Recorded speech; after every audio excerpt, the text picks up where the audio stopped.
প্রিয় দেশবাসী, জাতি হিসেবে আমাদের অমোঘ শক্তি হচ্ছে স্বাধীনতা, সার্বভৌমত্ব ও গণতন্ত্রের জন্য আমাদের ভালোবাসা ও আত্মত্যাগ। জাতির প্রত্যাশাকে ধারণ করে আমাদের সংবিধান রাষ্ট্রের উপর জনগণের একচ্ছত্র মালিকানা নিশ্চিত করেছে। জনগণের প্রতিনিধিত্বশীল মালিকানা প্রতিষ্ঠার একমাত্র পথ হচ্ছে নির্বাচন।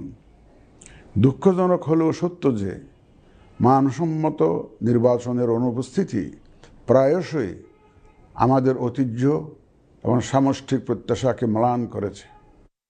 এমনই এক প্রেক্ষাপটে 2024-এর গণ-অভ্যুত্থান সংঘটিত হয়েছে। আমাদের ভাই বোন সন্তানদের রক্তের উপর দাঁড়িয়ে আমাদের অঙ্গীকার হচ্ছে একটি সুষ্ঠু ও সুন্দর নির্বাচন অনুষ্ঠান, যা জাতি হিসাবে আমাদের প্রত্যাশা পূরণ করবে এবং বিশ্ব দরবারে আমাদের ভাবমূর্তি উজ্জ্বল করবে। আমার দৃঢ় বিশ্বাস আপনারা একই প্রত্যাশা ধারণ করেন এবং একই অঙ্গীকারাবদ্ধ। প্রিয় দেশবাসী, সুষ্ঠু ও গ্রহণযোগ্য নির্বাচনের লক্ষ্যে গত এক বছরে আমরা বেশ কিছু গুরুত্বপূর্ণ কাজ সম্পাদন করেছি। একটি স্বচ্ছ নির্বাচনের পূর্বশর্ত হচ্ছে একটি নির্ভুল, পূর্ণাঙ্গ ও স্বচ্ছ ভোটার তালিকা।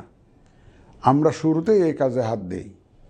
গত এক বছরে নতুন ভোটার অন্তর্ভুক্তির পাশাপাশি ভোট বিমুখ এবং বাদ পড়া প্রায় 45 লক্ষ ভোটারকে তালিকায় অন্তর্ভুক্ত করা হয়েছে এবং 21 লক্ষাধিক মৃত ভোটারকে তালিকা থেকে বাদ দেওয়া হয়েছে।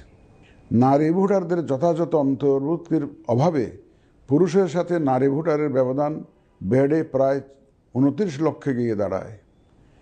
বাদ পড়া নারী ভোটারদের মাঝে সচেতনতা সৃষ্টির মাধ্যমে সেই ব্যবধান উল্লেখযোগ্যভাবে কমিয়ে আনা হয়েছে।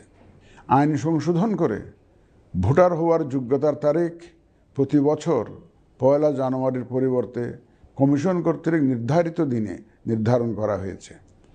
এর ফলে 31 অক্টোবর 2025 পর্যন্ত যোগ্য তরুণ ভোটারগণ ভোট দিতে পারছেন।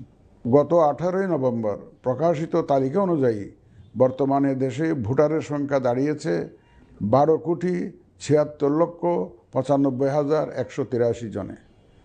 এর মধ্যে পুরুষ ভোটারের সংখ্যা 6,48,14,907 জন এবং নারী ভোটারের সংখ্যা 6,28,79,042 জন।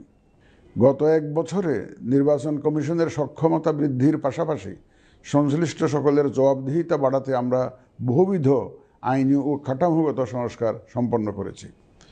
প্রিয় দেশবাসী, আমি এই পর্যায়ে নির্বাচনী তফসিল তথা নির্বাচন সংক্রান্ত সময়সূচি ঘোষণা করছি।